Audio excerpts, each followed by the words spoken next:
Baisai, welcome back. The Lomdus and Halacha of coffee. Let's get involved. Let's continue. All right, we're going to discuss further. What more about coffee can we talk about? A lot. Because Yidden like coffee and coffee like Yidden. Okay, here we go. So, could you make a brewed coffee on Shabbos? Well, that doesn't sound good. I don't know. Let's find out. So, well, you're not allowed to cook on Shabbos. How could you cook the coffee? So that is the correct first approach. But let's think for a second. We know there's a concept of ein bishul achar bishul. When you cook coffee, are those coffee beans raw?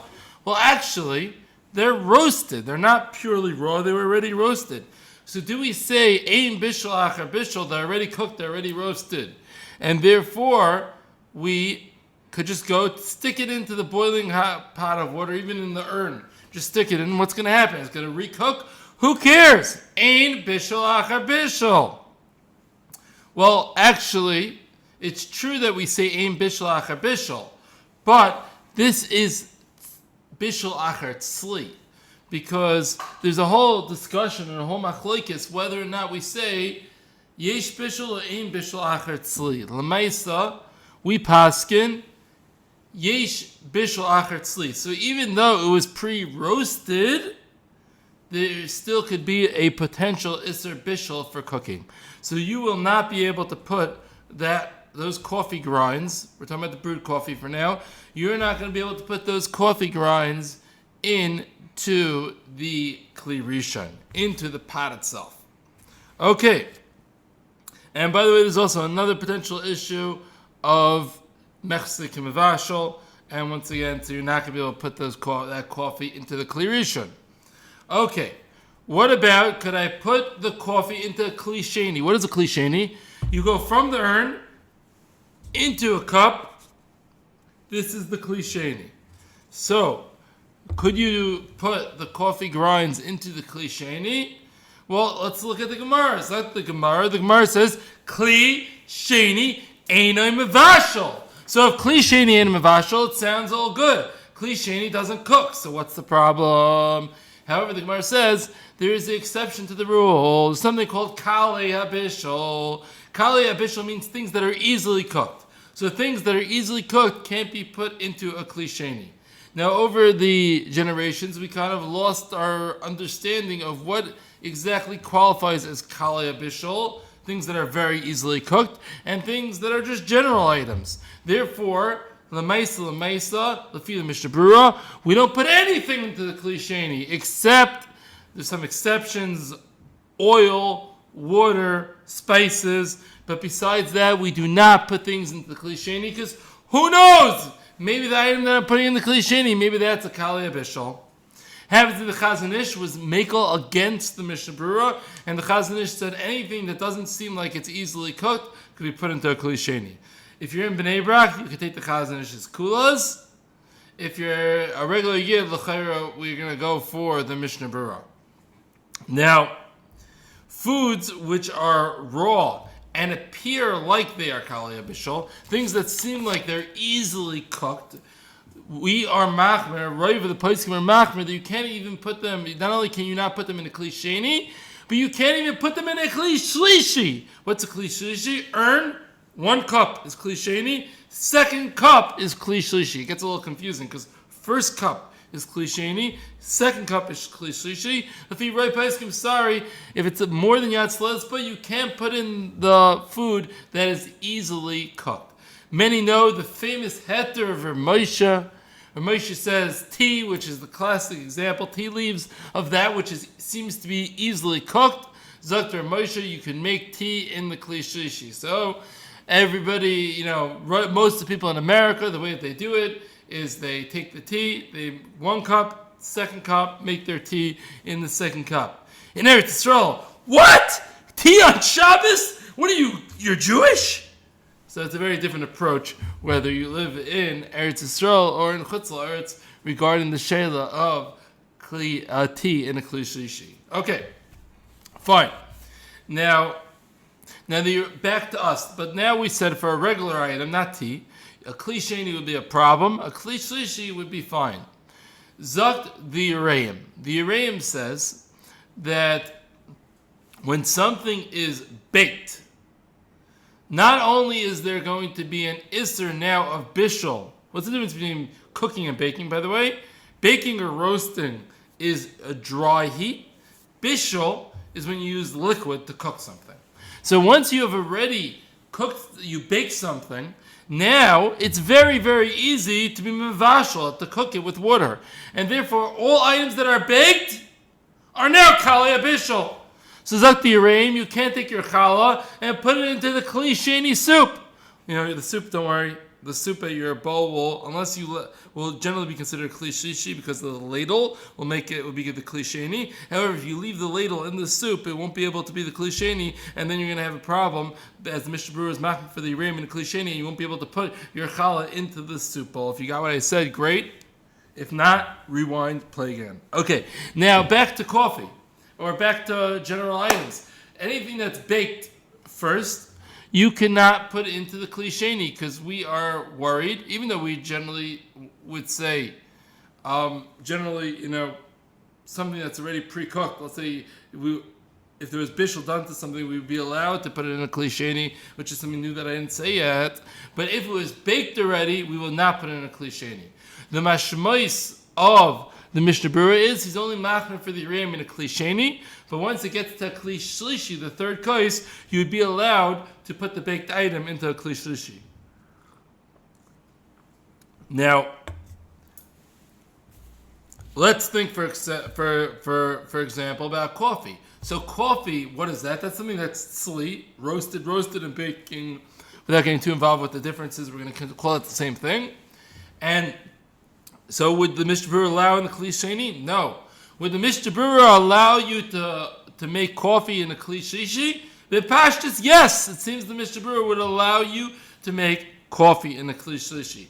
Not everybody agrees with this Mishnah Berurah. The Ma'aseh, the Aruch HaShulchan, and the Chassam Sofer are machmir that for the Yereim, even in the kli shlishi, they don't allow taking a baked item and cooking it. The Ma'aseh of Folk goes like this chumrah. And the Orchas Shabbos goes like this. The Orchas Shabbos says you cannot make brewed coffee in a kli shlishi. He has a reason. It doesn't sound like he's arguing with the Mishnah Berurah per se. He says, Einenu rois. Our eyes see that coffee is so easily cooked. It's a kalei bishul, and you cannot put it in the kli shlishi. I don't know. The Orchas Shabbos, maybe his Einenu rois, but Eineni Eina rois. My eyes do not see that. I don't think it's so pashut to say that coffee is kalei bishul. First of all, coffee beans themselves are very hard to cook. Coffee beans themselves need a lot of heat to cook. And furthermore, it happens to be now we're just talking about ground up coffee. So ground up coffee definitely is easier. But is it so pashut einenu rois? Your eyes see that they're cooked. Why? Because flavors coming out into the water? Is that a proof of bishul? That the flavor comes out of the coffee beans into the water? Let me ask you, if I took water that was a little bit below Yatzla Espai and put it on the coffee grinds, would flavor come out into that water? Yeah. Does it do when it's boiling hot to do a quicker job? Yes, it does a quicker job than if it was a little bit below Yatzla Espai. But does the flavor come out a little below Yatzla Espai? Yeah. And Chevra Rabbeisai, you ever heard of cold brew? It wasn't popular 10 years ago, 15 years ago. Now it's a very popular cold brew. What is cold brew? There's no heat at all! And the flavor comes out in the water. So what do you mean there's a nenu rois that it gets cooked? You don't even know what it means. How do you even know what it means to get cooked? I don't see a nenu rois that it gets cooked easily. I don't know. And Tzarchi and Gadol on the Orchas Shabbos. Lamaisa, the pashtus is, which is the pashtus of the Mishnah Berurah, that you would be able to make coffee in a kli shlishi. By the way, this is a big chiddush to me before I relearned this sugya properly. In my mind, I always had coffee in a kli shlishi, that's Rav Moshe. It's true, Rav Moshe Feinstein would definitely allow coffee in a kli shlishi. He allows raw tea, which is a clear kalei bishul in kli shlishi. So obviously he would allow coffee, which already had sli, and it's not such a kalei bishul, obviously allowed in kli shlishi. But I believe even the Mishnah Berurah would allow coffee in a kli shlishi. Now, if you want to be not so bold, we could take it maybe somewhat a little bit more strict than that. After you pour the boiling hot water, maybe wait 2-3 minutes. Wait until it's drinkable. Because there's the sheet of the Ben Ish Chai that says once water is at the temperature that it's drinkable, it no longer has the din yatzalez plate, and Memela can't do bishul. So maybe that's a nice idea to play it a little safer, because there is a Aruch HaShulchan, and there is Chassam Sofer that are makbid for the bishul and the kli shishi by the thing that had previously been roasted. So therefore, there's a little additional chumrah which might be fitting. Let's put it that way. To wait 3 minutes, wait until after you pour that boiling hot water, it's at the drinkable range. Now you do it, and you're going to add on another sniff that lefi the Ben Ish Chai that's not even considered bishul. Okay, what about instant coffee? Could you make instant coffee in a kli rishon maybe? Now, how do they make instant coffee? So, the way they make instant coffee is apparently they boil up, they pour a little water on the coffee grinds, on the ground coffee, and it creates like a thick, syrupy brewed coffee. And then that stuff they freeze. Last week I said that they actually, in the instant coffee, some of the grinds, some of those ground up things are actually go into the instant coffee, which is something that I heard in a share from wherever. And I got a couple of people disagree with that mitzias. I had two people that were adamantly disagreeing with that mitzias and saying that by instant coffee there's no grinds, they filter out all the grinds. So I'm not really sure what exactly is going on here. But, okay, so I'll assume that they know the Metzias better. I'm not really sure exactly. We'll assume they know the Metzias. Okay, fine. So, they take this thick, like coffee syrup, and then they either do one of the two things. They either freeze dry it, which is a process of bringing it into a very cold place and making it frozen, and then cracking it up into little pieces. Or they do something, or they put it into like a oven to dry it out and dehydrate it. Two possibilities. The first one is that it just had bishul. When they freeze dry it, it's something that just had bishul and nothing else. When they do the other way, it has bishul, and after bishul, then it has afia, then it's baked. Okay, so that's how they do instant coffee. So let's just work, both of them, but certainly in the freeze dried. The freeze-dried, it was cooked already. So we have a klal. Ein bishul akar bishul. By a solid item, once you've done bishul to it, you can do bishul again. You can't cook the cooked food. So therefore, you should be able to take that coffee, put it directly in the urn. Put it in the kli rishon. Ma baya, what's the problem? That should be fine. So there's 3 issues by taking that coffee and putting it into the urn. One issue is mechzik mevashal. It looks like you're cooking, and therefore it's a little bit of a problem. Number 2, since it dissolves in the water, many say that it takes on the din of the water. Something that's dissolvable takes on the din of the water that it dissolves into. And by liquid, we're machmer of yesh bishul akar bishul. You're not allowed to recook a liquid that fully cooled down. So this coffee which fully cooled down, if it's going to take on the din of the liquid, therefore bishul akar bishul would apply. And if the third issue is if it's a type that was dehydrated, which means that it was baked, then there's a possibility that the baking takes away the quality of the bishul. And now the ureim of ein bishul akar tzli would apply. And if we're going to be machmir for that, you will not be able to put it in the kli rishon. Okay. So the Maisa, no instant coffee in the kli rishon. We're not doing that. And not only that, you're not going to be able to do yisroel kli rishon. What does it mean yisroel kli rishon? Let's say I take this cup, and I put the coffee and the sugar, or whatever it is. Let's focus on the coffee in the cup. And then I open the urn, the tap, and the water goes directly smack onto the coffee. So it poured straight from the kli rishon, the urn, onto the coffee. That's going to be mevashal the coffee. And yisroel kli rishon has a din of kli rishon on the first thing it hits, and therefore that would be a problem. So so you cannot do that.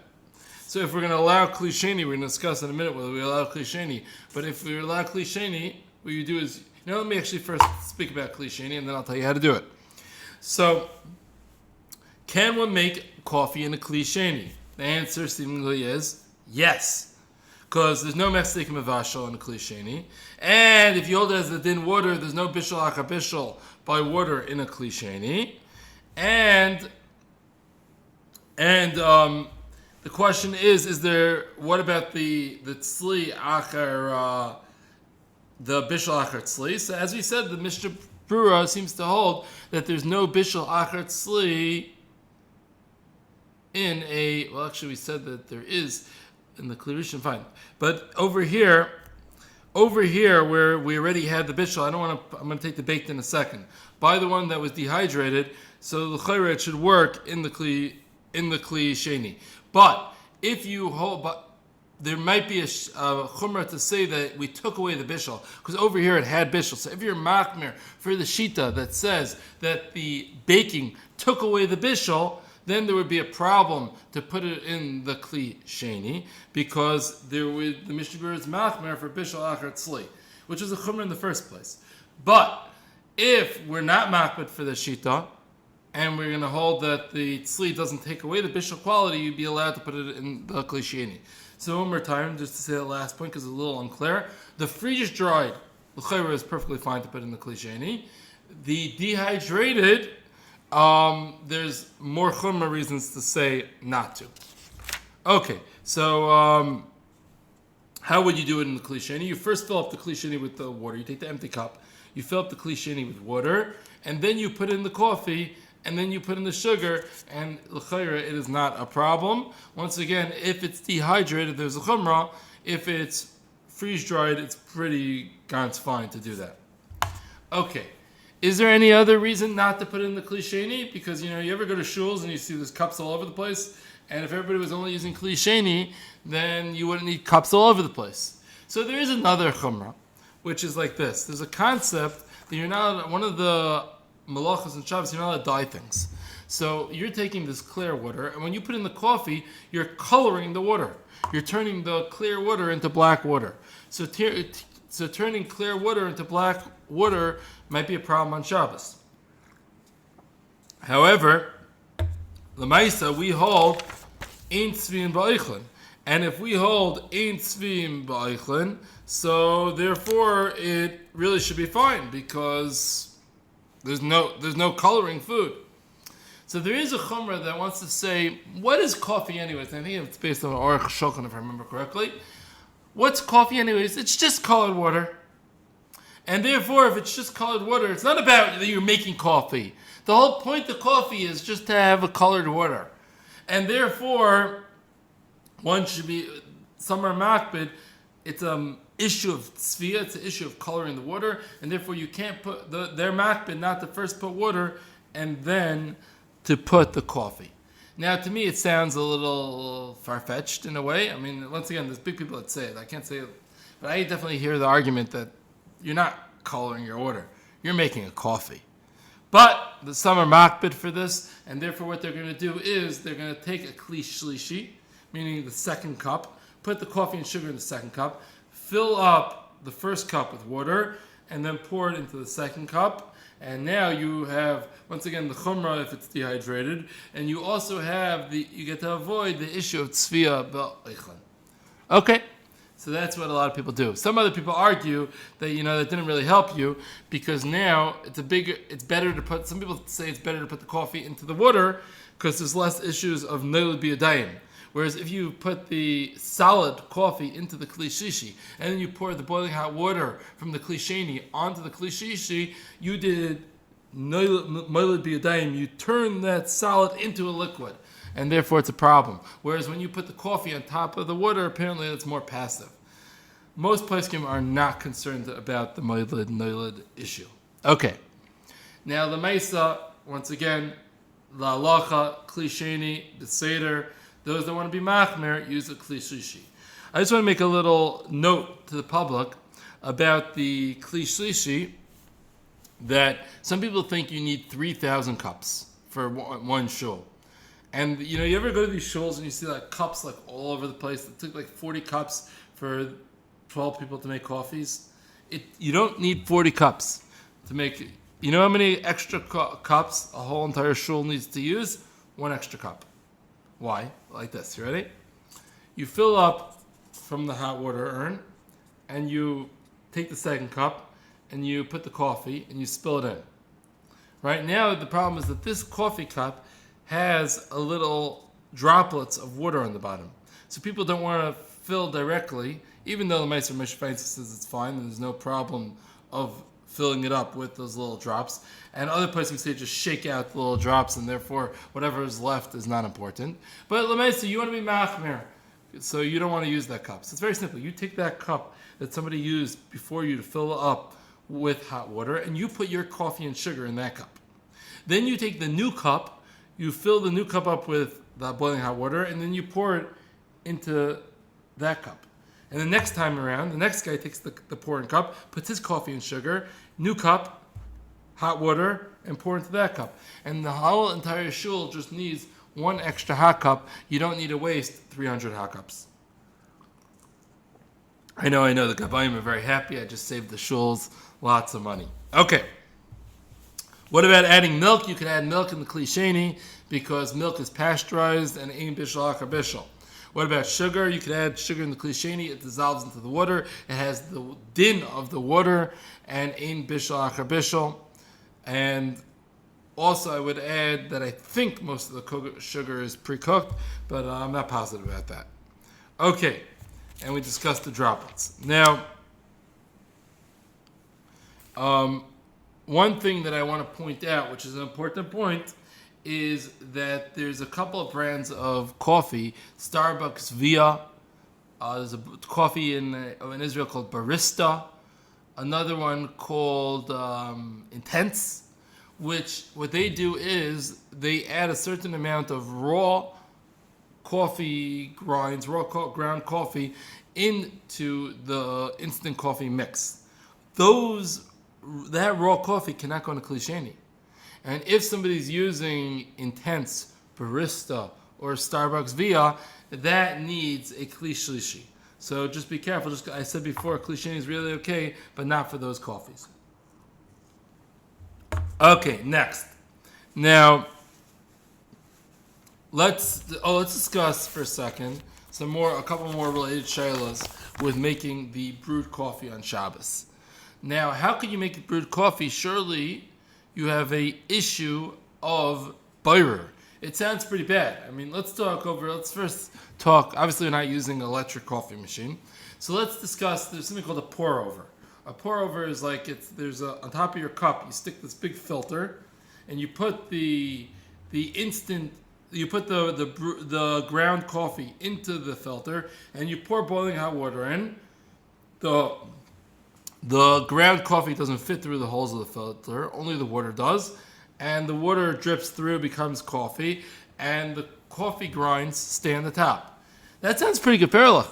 Doesn't it sound like boirer? How can you do such a thing on Shabbos? So off the bat, without learning the sugyas, it sounds pretty bad. However, there's a mefurish sugya in Shabbos, which discusses about pouring water over the grape grinds, the sediment stuff, the grape sediment. You would pour the water over it.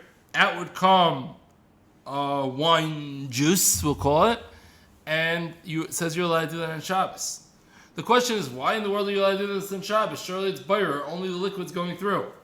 So there's two explanations as to why that's allowed. One is because you're starting with liquid and you're ending with liquid, so you didn't do anything chashuv.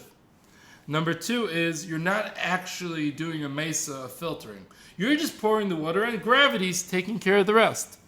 Now really, if you think about it, coffee is the same exact thing as that grape wine water case. And once again, you started with liquid, you're ending with liquid. And you're not doing it actively, it's just gravity that's allowing it to go through. But be careful at the end, don't shake the last drops out of the filter, because that you're doing biyadayim, and that might be a problem. That pashtus is a problem. Now, Oh, one more thing to point out once we're talking about the pour-over style. This is not applicable for the Israelis, not applicable for the Europeans, sorry guys, but for the Americans, this is for you. You know those big gulps, nice, not one of these little Israeli type cups. You have a nice geschmack fest American cup. Sometimes it could be a tefach by a tefach. If the cup is a tefach by a tefach, and you go and you put the pour-over filter lid on top, you just did oil, because there's the tefach of space in the bottom. That's a problem. How do you avoid it? The way that you avoid it is you first put the roof, the coffee filter, and then you slide in the walls, which is the cup. When you first put the roof and then you slide in the walls, there's no oil. Once again, it's only by a nice big Festa American cup, but if you do have such a cup, be careful not to have oil. Okay, let's go weiter. We discussed the pour-over. How about a French press? So what's a French press? So a French press is that you pour you have the ground coffee in a cup. You pour boiling hot water in that cup. It all mixes around. Now there's a mechanism, a stick that has a filter on the bottom, that you, after a couple minutes, you push the filter down, and it takes all the coffee grinds to the bottom and leaves just the coffee on the top. Is that okay on Shabbos? Well, sounds pretty bad, because you're starting, after you pour it into there, they're sitting in this, you have a mix of liquid with stuff floating around, and then you turn it into just liquid and just stuff in the bottom. And you're doing it b'yadayim. Sounds pretty bad. So yes, to pour the filter, to push the filter all the way down on Shabbos would be a problem that would not be allowed. Okay, is there a way to use a French press on Shabbos? So the answer is technically yes, but I'm not very cool with it. The way to do it is, let's say you don't do it all the way down. You just put it 70% of the way down, 80% of the way down. And on the bottom, it's not just solids. There's plenty of liquid in there squishing around on the bottom. So there you really haven't done a meiser bayir. Why? Because you had a mix of liquid and solids, and you still have a mix of liquids and solids in the bottom. The solids were never separated from the liquids. There was never a complete separation. And if there was never a complete separation, a meiser bayir, b'pashtus, has not occurred. But you also then have to be careful when you pour. You cannot go below the filter line, because once you go below the filter line, it's going to be bayir when you pour out and only the liquid comes up the top. However, if it remains above the filter line, on the top it was just liquid, and therefore it's not bayir. Once again, I would say this is technically possible. Don't do it. Stay away. It's so easy, and you're so close to being over this d'oraisa bayir, and therefore I believe it should not be done, even though I agree that in theory, technically it probably could be done, but it should not be done. Somebody asked me recently, what is the deal, the halacha about an AeroPress? And I had to ask, "Vus is dus? What is an AeroPress? I never heard of an AeroPress. What's an AeroPress?" So he sent me a little video showing me what an AeroPress is. So AeroPress is, there's like two cups, one on top, one on the bottom. What you do is you fill up the top cup with coffee, with liquid and the ground coffee, and then you push down the top, and some air pressure, something, you push down the top, the liquid goes into the bottom cup, and the solid coffee grinds get stuck in the middle filter compartment. So once again, you fill up the top with the coffee grinds in the water, let it sit for 3 or 4 minutes, then push down, and you have the grinds get stuck in the filter, water goes to the bottom. Is that okay? So that sounds like a big no-no, big problem. If you think about it, you're doing it b'yadayim, not gravity, and you started with on the top with a mix of grinds and water. You're ending off with two separate things, grinds here, water there, bayir, Shabbos, problem. No way, not happening, not cool. You cannot do that. Okay, let's talk a little further. Now, what should we do next? Let's go like this. Let's do an interesting one. Can one drink Civet coffee? I think I'm pronouncing it right. So what's Civet coffee? So there's an animal in Asia called a kopi luwak. I looked it up. It looks like a mix. Imagine a mix of a rat, a cat, and a monkey. So if you would mix together a cat, rat, and monkey, you would get this thing. It's called a kopi luwak. So how do they get Civet coffee? You're going to love this. It's delicious. So Civet coffee, by the way, just to understand, we're not talking about a pasha thing. Civet coffee is a very expensive delicacy. It costs between $220 and $1,100 a kilo for Civet coffee. So what is that? So as we said, coffee doesn't come, surprise, coffee isn't really a bean. Coffee comes from a coffee cherry. So there's an animal called the kopi luwak that eats this coffee cherry, this cat, rat, monkey guy. Right? The kopi luwak, he eats these cherries, and guess what? He excretes out the coffee beans. So somebody one day said, hey, I wonder how cool it would be to take the coffee beans out of the excrement and brew them and see how it tastes. And they did it, and interesting. It had a delicious taste, a very unique, interesting, delicious taste. And they made an industry out of this. Now it's a delicacy to have Civet coffee, which comes from this. So that sounds pretty gross, right? I thought so too. Now, I have a couple of questions about this. Is it kosher, this Civet coffee? So we're going to have two questions. First of all, is drinking this coffee isser bal teshaksu? You're not allowed to do things that are gross. So the answer is probably not. I'm sure they clean it off very well. And let's face it, once people view it, obviously the Olam doesn't view it as disgusting. Obviously there's a lot of people in the world that view it as a delicacy, view it as something amazing. And if the world views it as something amazing, there is no issue of bal teshaksu. So we're good, right? Not so fast. Why? Because there's another potential issue. There's a klal. Kol hayotzim min hatamei tamehu. Anything that comes out of a tummy animal is not a non-kosher animal, isn't kosher. Why is camel milk a problem? What's wrong with camel milk? The problem with camel milk is it came from a camel. Kol hayotzim min hatamei tamei. Anything that comes out of a non-kosher animal isn't kosher. Now the kopi luwak, this monkey, cat, rat combination guy, a kopi luwak is not a kosher animal. So this coffee bean that comes out of it, l'chayra, is not kosher.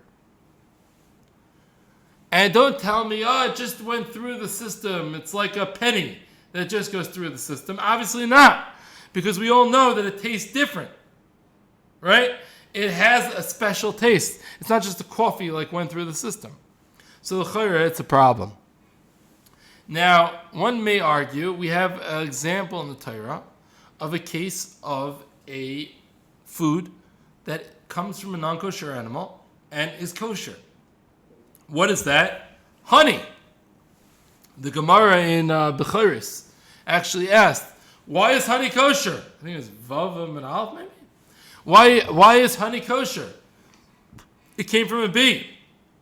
And the Gemara answers, it's really two answers, but the first answer of the Gemara is, it's not really a product of the bee. It was just like stored in the bee's body. Whatever that means, it's very hard to understand. Or the other answer is it's some form of Xeris Akasa.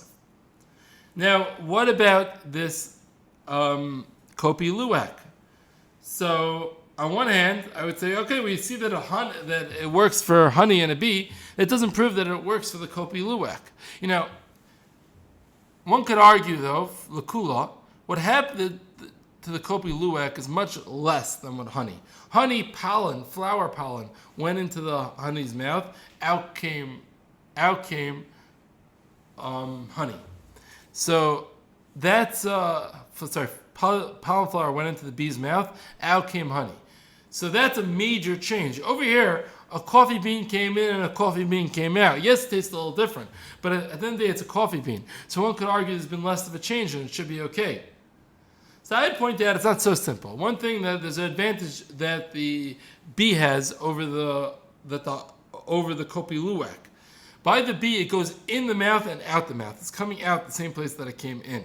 By this kopi luwak, it goes through the entire system. It goes in this way, out the other way. So therefore, one could argue it's not the same. At the end of the day, what are we going to say? Is it kosher? Is it not kosher? So I'm thinking that in Svara, the difference is less than the difference by honey. However, the Mesa, it's not pashut why honey's kosher. And when you have a chiddush about honey, you can't extrapolate something that we don't understand. You can't extrapolate something that's a big chiddush. So over here, since it's a big chiddush, we're going to keep that big chiddush by honey and let it stay by honey. And I don't think we have a raya. I can't prove that Kopi Luwak Siviak coffee is not kosher. I can't prove it's not kosher. But I can prove it's kosher. And if I can't prove it's kosher, I say stay away. Okay, let's keep on going. Another interesting question. Can one have let's say somebody's makbid on chalav yisroel. Could somebody who's makbid on chalav yisroel have a coffee at Starbucks or have a coffee at Dunkin' Donuts and use, in an area where they have some like from areas, they have chalav yisroel milk. The 7-Eleven knows it's worth their while to have some chalav yisroel milk, and the Dunkin' Donuts knows, or maybe the Dunkin' Donuts sometimes even has a hechsher on the store. But it's a goyish run store, so it's worth having some chalav yisroel milk to service that clientele. So if that Dunkin' Donuts or that 7-Eleven has chalav yisroel milk, but when you walk in, the chalav yisroel milk bottle was already opened. If you're makbid on chalav yisroel, could you have that milk? Yeah, it says chalav yisroel milk. Why not? Well, was that chalav yisroel watched by a Jew the whole time? Yeah, was the chalav yisroel milk in the supermarket watched by the Jew the whole time? No. But the chalav yisroel milk that was in the supermarket always had a seal on it. Over here, this is an open, unsealed bottle. And let's face it, it's surely possible that when they ran out of chalav yisroel milk, they just went and they poured in the regular chalav stam milk into the chalav yisroel container. And they would have for sure got away with it. So maybe that milk is now a problem for the chalav yisroel drinker. So I heard from Rav Heinemann's son that he said the name of his father, there's a klal. We know Safik D'Oraisa L'Chumra. Safik D'Rabbanan L'Kula. Chalav yisroel, he was viewing it with Ramosha in mind. Chalav yisroel is a chumrah. If we say Safik D'Rabbanan L'Hakal, we're certainly going to say Safik D'Rabbanan Safik Chumrah L'Hakal. And since over here we have no chashash of camel milk, our whole chashash is maybe chalav stam went in, therefore Safik Chumrah L'Kula, and somebody's makbid on chalav yisroel could drink that milk at 7-Eleven and Dunkin' Donuts. To me, that's a pellet. I agree. I'm not coming here to say that it's not kosher from a kashrus standpoint outside of chalav yisroel. But the whole concept of chalav yisroel is it needs to be watched by a Jew. And if this wasn't watched by a Jew, how can you say this is chalav yisroel? It wasn't watched by a Jew. There's no way that's chalav yisroel. I think it's a pella. I don't get it. How could that be? Huh? What's pshat? What's pshat? What's pshat? What's pshat? It wasn't watched by a Jew. The whole concept of chalav yisroel is that it's watched by a Jew. This was left not watched by a Jew, and the guy could have done anything. Listen, I agree with you. If you want to bring in Ramosha's svara, that we don't really have a chashash nowadays, or the goyim are afraid nowadays, depending on exactly how you learn the pashas, the goyim are afraid, and you want to say the owner of 7-Eleven is afraid, and the owner of Dunkin' Donuts is afraid. Shkoyach! That's Ramosha's chiddush. Not everybody was masking to that. Without Rav Moshe, this is not chalav yisroel. I don't get it. Maybe we could say it in 7-Eleven, but not in Dunkin' Donuts. What do you mean? So big secret here. I'm gonna spill the beans. Even when you go to the chalav yisroel farm, there isn't a Jew watching it the whole time. Even in the chalav yisroel farm, the mashkiach is a yotze v'nichnas. He comes and goes. Hopefully he's there for tchilas chaliva, the initial starting of the milking, and then he's there, come and go the whole time. So maybe by 7-Eleven, where the milk is kept in an open place where all the customers could see what's going on, maybe since Jews are always coming and going into the store, So therefore, it's like every Jew, not knowing it even, is a yotze v'nichnas, because if they would come in and bust the guy pouring the chalav stam into the chalav yisroel, they would make a ruckus out of that. They would, whoa, what's going on? And spread the word and etc. So therefore, maybe it is chalav yisroel because there's a yotze v'nichnas of everybody going in and out by the 7-Eleven. However, by Dunkin' Donuts, as I seem to recall, they had the milk behind the counter. And you could order like super kosher milk, which meant chalav yisroel. Over there, when you can't even see what's going on, you would have no idea if they poured the chalav stam into the chalav yisroel. Over there, it must be chalav stam because you don't even have the yotze v'nichnas. Okay, fine. And by the way, even in 7-Eleven, on the Sunday morning, it might be a problem. Because if you want to say on Wednesday, this milk that was opened probably in the last couple of hours, there's been yotze v'nichnas beseder. But you can't tell me on Shabbos there was yotze v'nichnas because they know that there's no Jews coming there on Shabbos. So therefore, I might have a problem on Sunday morning. And sometimes you go to these places and see 6 open bottles of the chalav yisroel milk, and now you know pshat. Fine. I once asked Rav Belsky this question, just because I saw Rav Belsky in a shul in LA, and in Shari Torah, and I wanted to ask him a question. This is what came to mind. So I asked him, does it have a din chalav yisroel? And he said, you could drink it, something like that. And I said, but does it have a din chalav yisroel? He said, I wouldn't drink it. Sorry, I said the wrong way when I said he could drink. Sorry, I want to repeat that story. He said that I wouldn't drink it. I said, so you're saying it doesn't have a din chalav yisroel? He said, I wouldn't drink it. He didn't want to go past on it that it was called stam, but he said that he wouldn't drink it. So that's what he said. Okay. Next topic. Does one have to toivel a coffee machine? So coffee comes as part of the cooking process. The coffee makes, let's talk about standard basic machine. I'm not talking about these big, huge, fancy ones. A basic, good old-fashioned Mr. Coffee machine. So it cooks the coffee.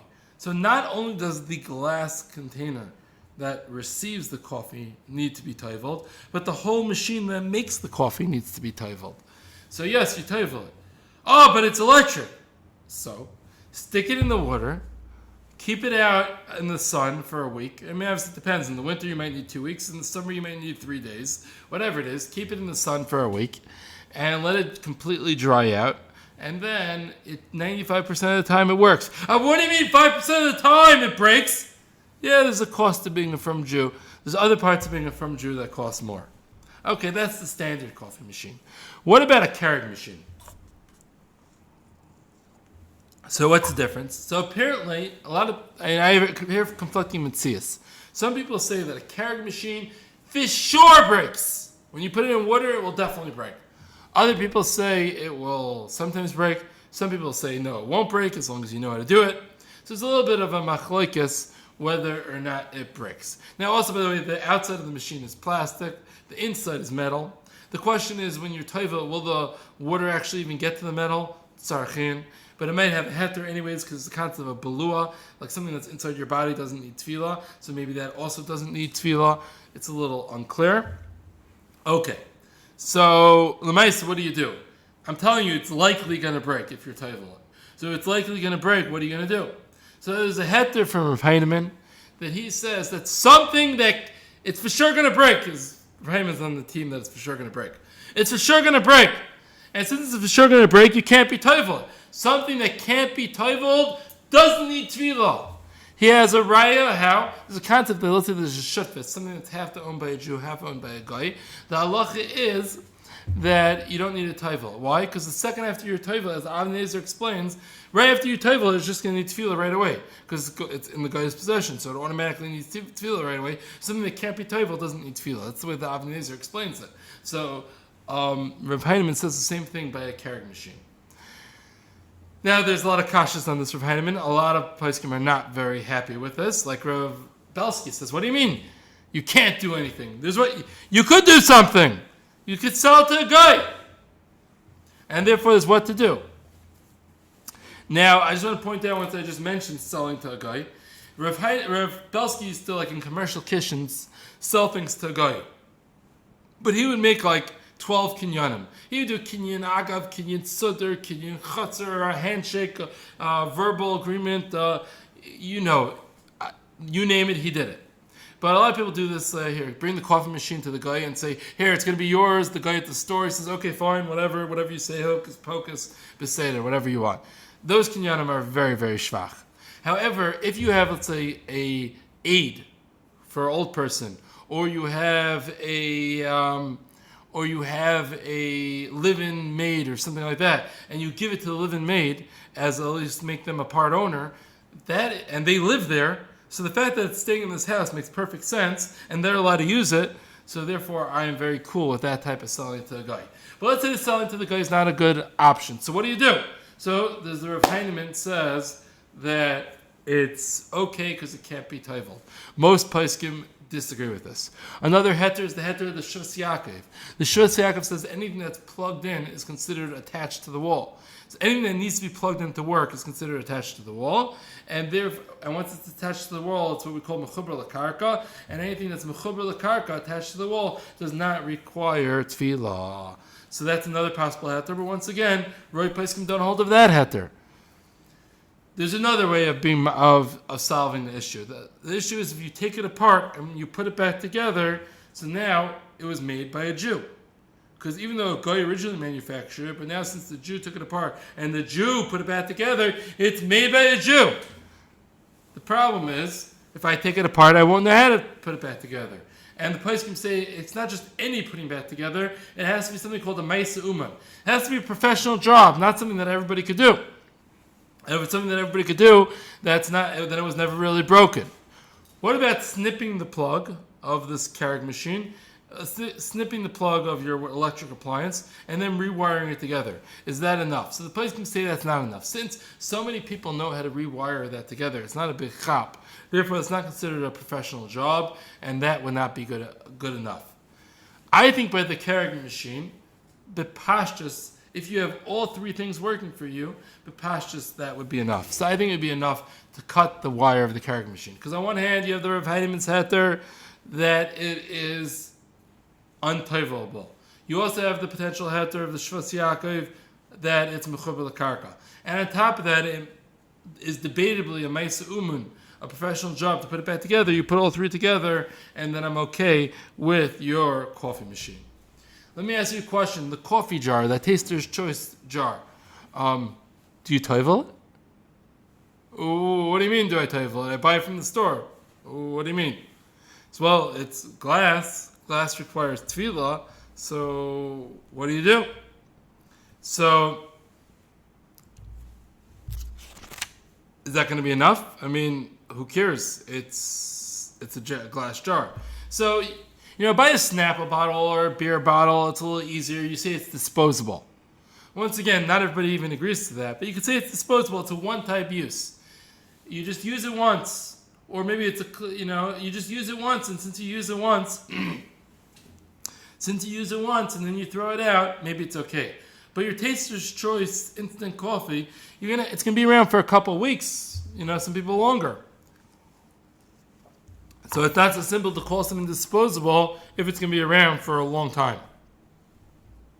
So there's the heter of the Halachas Yaakov. He says when you buy it, you're not buying the jar. You don't have das to acquire the jar. You only have das to acquire the coffee that's inside.